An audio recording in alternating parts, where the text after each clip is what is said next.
जय हिंद दोस्तों, आपका एक बार फिर स्वागत है हमारे यूट्यूब चैनल कमल इलेक्ट्रिकल्स में। तो दोस्तों, यह क्लास पूरी तरह से निम्न पर आधारित क्लास है। यह ITI फर्स्ट ईयर की भाग 6 है। अगर आपको हमारे पढ़ाने का तरीका और क्वेश्चन समझाने का तरीका पसंद आए तो हमारे चैनल को सब्सक्राइब करें और हमारे वीडियो पर कमेंट करें और अपने दोस्तों में ज़्यादा से ज़्यादा शेयर करें। तो चलिए चलते हैं हम अपने पहले क्वेश्चन की तरफ। ससेप्टेंस की इकाई क्या है? हमें यहाँ पर ससेप्टेंस की यूनिट बतानी है। जो हमारा ससेप्टेंस होता है इसे हम बी से डिनोट करते हैं। ससेप्टेंस हमारा जो है प्रतिघात का उल्टा होता है, इसलिए हमारा बी बराबर हो जाएगा 1/x। एक्स जो है हमारा प्रतिघात है, प्रतिघात का मात्रक होता है हमारा ओम, इसलिए बी बराबर हो जाएगा ओम इनवर्स। ओम इनवर्स को हम मोह कहते हैं, इसलिए इसका हमारा सही आंसर हो जाएगा ऑप्शन नंबर ए मोह। जो हमारा ऑप्शन नंबर बी है यह प्रतिरोध का मात्रक होता है, यानी कि रेसिस्टेंस का मात्रक होता है। जो हमारा हेनरी है यह प्रेरकत्व यानी इंडक्टर का यूनिट हो जाएगी। जो हमारी फैराडे जो हमारी धारिता की यूनिट होती है, हमारी फैराडे। जो हमारा ससेप्टेंस है इसकी यूनिट होती है या इकाई होती है मोह।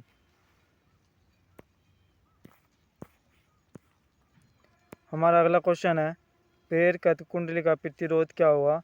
जो 240 वोल्ट 5 एम्पीयर धारा 50 हर्ट्ज की फ्रिक्वेंसी 0.8 का पावर फैक्टर है। हमें निकालना प्रेरक कुंडली यानी कि प्रेरक कुंडली का प्रतिरोध। तो प्रतिरोध निकालने का फॉर्मूला होता है प्रेरकत्व में एक्सल बराबर हो जाएगा B/I। में वोल्टेज दे रखा है 240, करंट का मान दे रखा है 5 एम्पियर से सोल्व करेंगे। 5 चौक 20, 5 अट्ठे 40, इसलिए एक्सल बराबर हो जाएगा हमारा 48 ओम। जो हमारा प्रतिघात होता है प्रेरकत्व का उसका मात्रक होता है ओम, इसलिए इसका सही आंसर हो जाएगा ऑप्शन नंबर ए 48 ओम। आपको इसमें बस यह फॉर्मूला लगाने देना है एक्सल बराबर B/I। वोल्टेज का मान दे रखा है 240, करंट दे रखी है 5, 5 चौक 20, 5 अट्ठे 40, इसलिए एक्सल बराबर हो जाएगा हमारा 48 ओम, ऑप्शन नंबर ए। हमारा अगला क्वेश्चन है AC श्रेणी परिपथ में अनुनाद फ्रीक्वेंसी को कैसे बढ़ाया जाता है? जो हमारा अनुनाद फ्रीक्वेंसी का फॉर्मूला होता है वो होता है हमारा FR रेजोनेंस फ्रीक्वेंसी बराबर 1/2π√LC। यह हमारा प्रेरकत्व है, ये हमारी धारिता है। हमारी जो धारिता होती है अगर इसके मान में कमी हो जाएगी तो हमारी जो है अनुनाद फ्रीक्वेंसी बढ़ जाएगी, इसलिए इसका सही आंसर है ऑप्शन नंबर बी। धारिता का मान कम होने पर हमारी अनुनाद फ्रीक्वेंसी बढ़ जाएगी। आपको यह अनुनाद फ्रीक्वेंसी का फॉर्मूला याद रखना है। अनुनाद फ्रीक्वेंसी का फॉर्मूला होता है हमारा FR बराबर 1/2π√LC। इसलिए हमारा धारिता का मान कम होने पर रेजोनेंस फ्रीक्वेंसी बढ़ जाएगी। हमारा अगला क्वेश्चन है 3 फेज रिएक्टिव पावर को निकालने के लिए क्या सूत्र है? यदि लाइन वोल्टेज इतनी है और लाइन करंट इतना है, हमें निकालने है रिएक्टिव पावर का फॉर्मूला बताना है। आपको याद रखना है कि हमारी जो पावर होती है 3 फेज में वह 3 प्रकार की पावर होती है। पहली पावर होती है हमारी रिएक्टिव पावर। रिएक्टिव पावर का फॉर्मूला होता है √3 line voltage line current sine phi. जो हमारी एक्टिव पावर होती है, एक्टिव पावर का फॉर्मूला होता है √3 BL/IL cos 5। और जो हमारी आभासी शक्ति होती है यानी कि अपरेंट पावर होती है वो होती है √3 BL/IL। ये हमारी तीनों प्रकार की शक्ति हैं। तो इसलिए हमसे पूछा है रिएक्टिव पावर। रिएक्टिव पावर होती है हमारी reactive power √3 BL/IL sine phi, इसलिए इसका सही आंसर हो जाएगा option number C √3 BL/IL sine phi. जो हमारी रिएक्टिव पावर होती है उसके साथ हमारा साइन आता है, जो हमारी एक्टिव पावर होती है उसके साथ कोस आता है। हमारा अगला क्वेश्चन है, 3 फेज प्रणाली में पावर फैक्टर 0.5 पश्चगामी यानी कि लैगिंग से नीचे होने का मुख्य कारण क्या है। हमारा जो पावर फैक्टर होता है कोस फाई, उसकी जो वैल्यू होती है उसकी वैल्यू होती है 0 से लेकर 1 तक होती है। सबसे अच्छा हमारा पावर फैक्टर होता है 1, सबसे ख़राब पावर फैक्टर होता है हमारा 0। और जो हमारा पावर फैक्टर डिपेंड करता है वो हमारा इंडक्टिव लोड पे निर्भर करता है। इसलिए इसका सही आंसर हो जाएगा हमारा ऑप्शन नंबर सी, अधिक प्रेरक भाग के कारण प्रतिक्रिया शक्ति, यानी कि जो हमारा इंडक्टिव लोड होगा, इंडक्टिव लोड अगर वह बढ़ जाएगा तो हमारा जो है पावर फैक्टर भी पश्चगामी यानी कि लैगिंग हो जाएगा।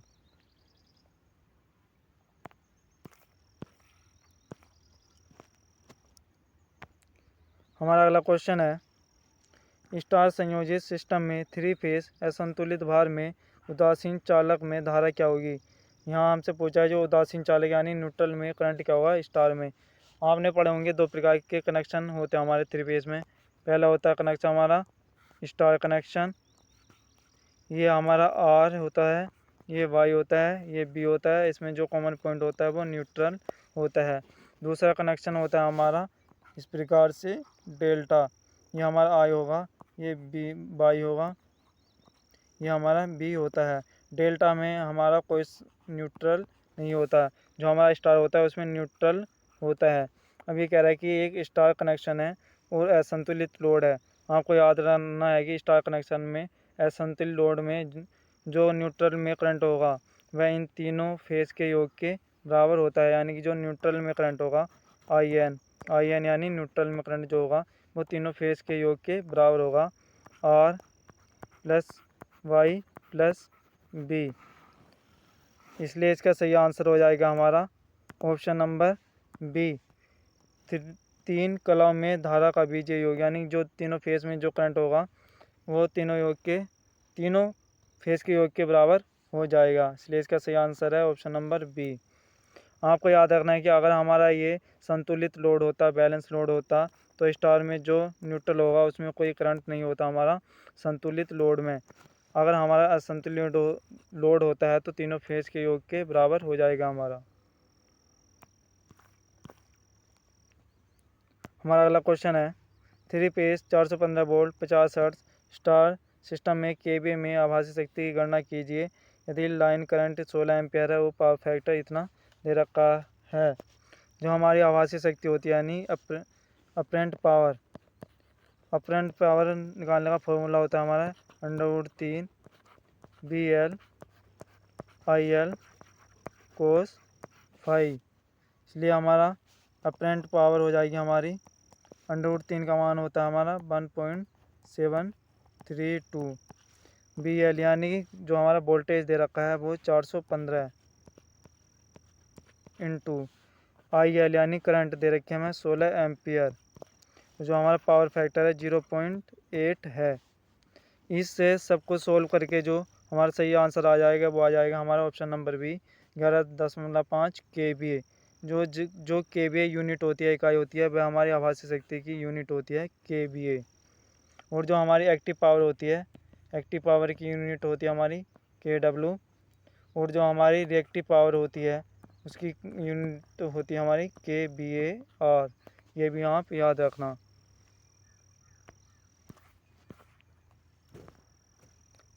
हमारा अगला क्वेश्चन है, 3 फेज बिजली मापन में 2 वाट मीटर W1 W2 की रीडिंग क्या होगी यदि पावर फैक्टर 0 है।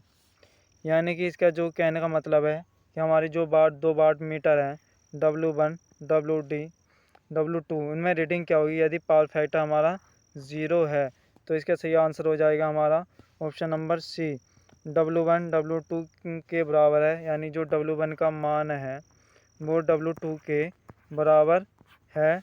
इसलिए जो हमारी रीडिंग होगी यानी जो हमारा पावर फैक्टर होगा वो 0 हो जाएगा। इसलिए इसका सही आंसर है ऑप्शन नंबर सी, W1 W2 के बराबर है लेकिन विपरीत संकेतों के साथ। यानी कि जो हमारा अगर W1 +1 है तो हमारा W2 हो जाएगा -1।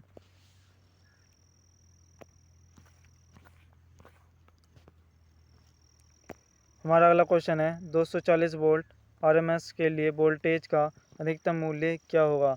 आपको RMS वैल्यू और मैक्सिमम वैल्यू में रिलेशन याद रखना। V RMS V maximum √2। हमसे V मैक्सिमम पूछा है तो V मैक्सिमम हो जाएगा हमारा, ये इधर पहुँच जाएगा V RMS √2। V RMS का मान दे रखा हमें 240 वोल्ट इंटू √2 का मान होता है 1.414। इसे सोल्व करके जो हमारा आंसर आ जाएगा वह आ जाएगा हमारा ऑप्शन नंबर सी 339.5 वोल्ट। आपको बस ये फॉर्मूला याद रखना है। बी आर एम एस बराबर होता है हमारा बी मैक्सिमम अपॉन √2। हमसे यहाँ अधिकतम मूल्य पूछा यानी बी मैक्सिमम पूछा है।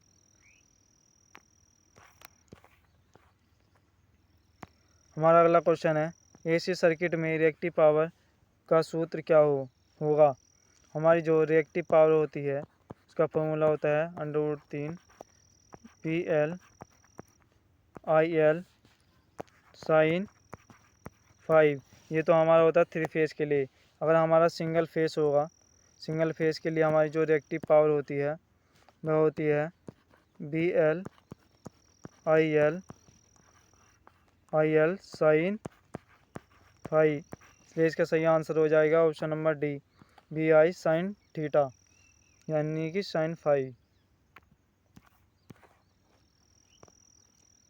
हमारा अगला क्वेश्चन है हमारा रेजिस्टेंस का मान दे रखा है 5 ओम, एक्सल दे रखा है 36 ओम, XC दे रखा है 24 ओम।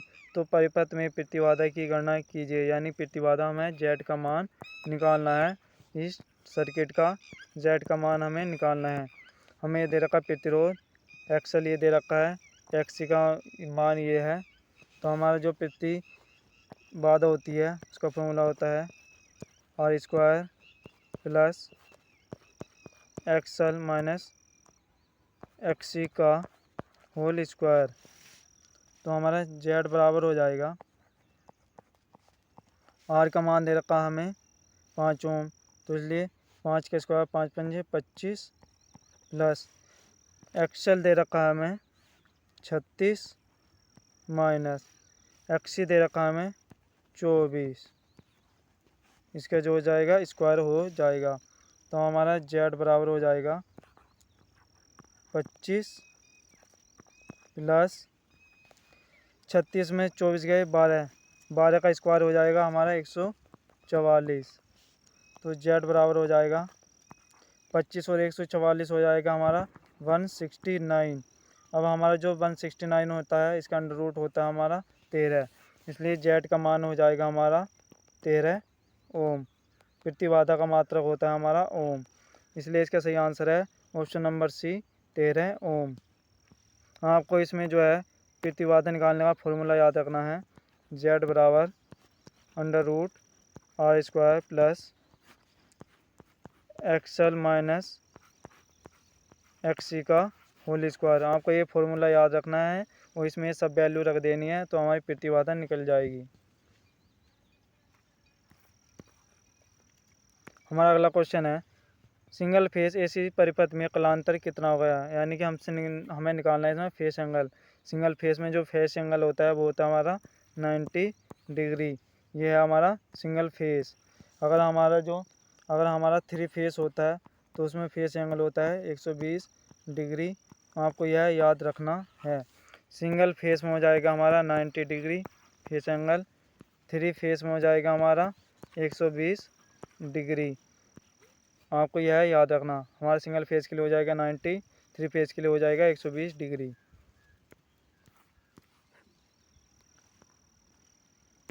हमारा अगला क्वेश्चन है स्टार संयोजित सिस्टम में लाइन वोल्टेज तथा फेज वोल्टेज में संबंध बताइए। यानी कि मैंने बताया था पिछले क्वेश्चन में जी, जो हमारे 3 फेज में कनेक्शन होते हैं वे 2 प्रकार के होते हैं। एक होता है हमारा स्टार कनेक्शन, ये होता है हमारा डेल्टा कनेक्शन। जो हमारा स्टार कनेक्शन होता है उसमें जो लाइन वोल्टेज होता है, लाइन वोल्टेज वह है फेज वोल्टेज का √3 गुना होता है। तो हमसे पूछा है कि इसमें स्टार कनेक्शन में लाइन वोल्टेज और फेज वोल्टेज में संबंध, तो हमारा BL बराबर हो जाएगा √3 फेज वोल्टेज। तो इसका सही आंसर हो जाएगा हमारा ऑप्शन नंबर ए, BL बराबर √3 B, यानी कि फेज वोल्टेज। हम अगर हमारा जो है डेल्टा कनेक्शन होता है, डेल्टा कनेक्शन में जो हमारा लाइन वोल्टेज होता है वह हमेशा फेज वोल्टेज के बराबर होता है। आपको यह भी याद रखना।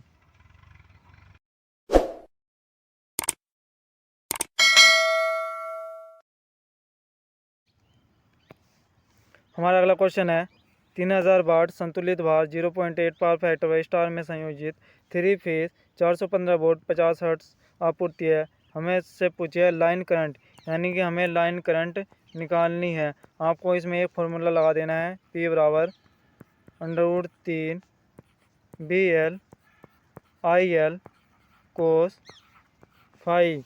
हमें जो पावर दे रखी है वो दे रखी है हमें 3000 बराबर √3 का मान होता है हमारा 1.732। वोल्टेज दे रखी है हमें 415 इंटू लाइन करंट हमें निकालनी है IL इंटू पावर फैक्टर दे रखा है हमें 0.8।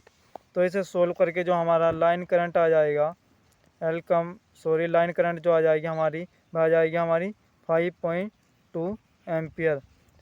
इसलिए इसका सही आंसर है ऑप्शन नंबर बी, 5.2 एम्पियर। आपको इसमें जो है ये फॉर्मूला लगा देना है।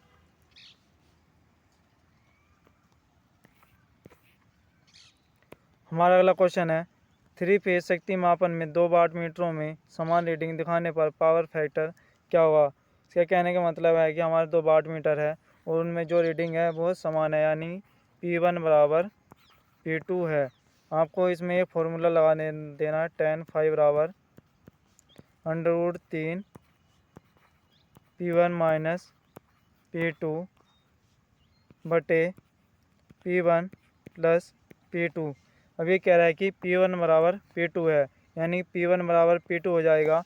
तो हमारा जो tan phi का मान जो हो जाएगा वो 0 हो जाएगा। इसलिए जो हमारा एंगल हो जाएगा फाई बराबर हो जाएगा हमारा 0 डिग्री। अब कह रहा है कि हमारा पावर फैक्टर होता है कोस फाई बराबर कोस फाई।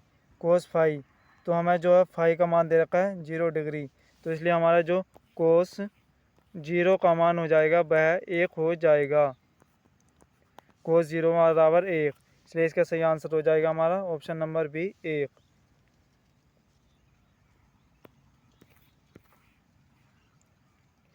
हमारा अगला क्वेश्चन है 24 ओम प्रतिरोध वाली कुंडली में शक्ति गुणांक यानी पावर फैक्टर निकालना है। इसमें जो 5 एम्पीयर की धारा है, इसमें 240 वोल्ट है, 50 हर्ट्ज की फ्रीक्वेंसी दे रखी है। हमें जो है इसमें निकालना है पावर फैक्टर निकालने का फॉर्मूला होता है हमारा कोस फाई बराबर R/Z। हमें R का मान दे रखा है प्रतिरोध 24। हमें निकालना है इसमें Z, पहले हमें Z निकालते हैं। Z बराबर होता है हमारा V/I। वोल्टेज दे रखा है हमें 240। करंट का मान दे रखा है 5 एम्पियर। इसे सॉल्व कर लेंगे, 5 चौक 20, 5 अट्ठे 40। इसलिए हमारे Z का मान आ जाएगा इसमें 48। Z का मान हम यहाँ पर रख देंगे 48। इसे सोल्व करके जो हमारा पावर फैक्टर हो जाएगा कोस 5 बराबर 24/48। तो इसलिए हमारा जो पावर फैक्टर का मान आ जाएगा वह आ जाएगा हमारा ऑप्शन नंबर सी 0.5। इसलिए इसका सही आंसर है ऑप्शन नंबर सी।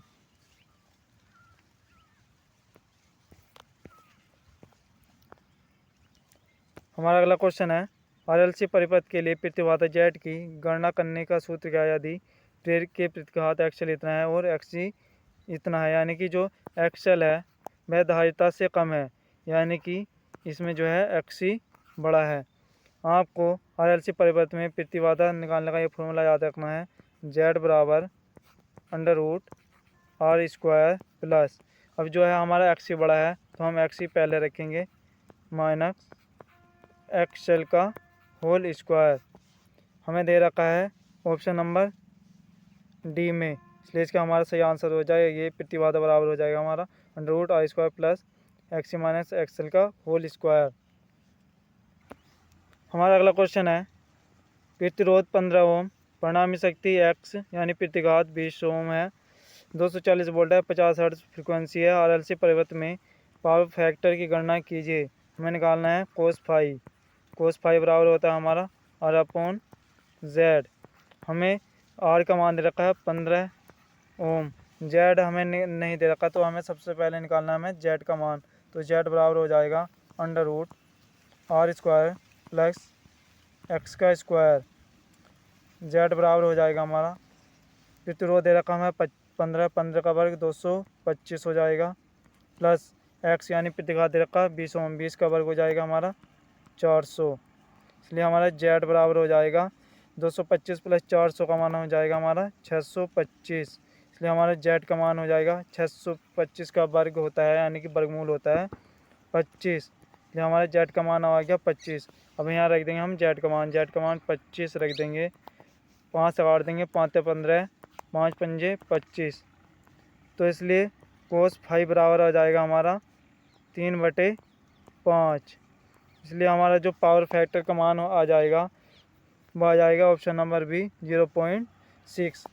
cos फाई हमारा ये हो जाएगा ना 3/5। इसे सोल्व करके जो आएगा हमारा 0.6 आ जाएगा। हमारा अगला क्वेश्चन है 50 हर्ट्ज एसी आपूर्ति 8 एम्पियर धारा वाले जुड़े RLC समांतर सर्किट के लिए एडमिटेंस बाई की गणना करें, इसके माध्यम से करंट पास किया जा सकता है। यानी कि हमें बाई का मान निकालना है। एडमिटेंस बराबर होता है हमारा I/B। करंट दे रखा है हमें 8 एम्पियर का, वोल्टेज दे रखी है हमें 240 वोल्ट।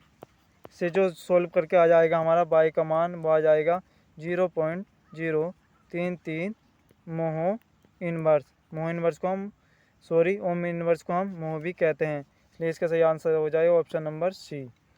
आपको इसमें यह फॉर्मूला लगा देना है।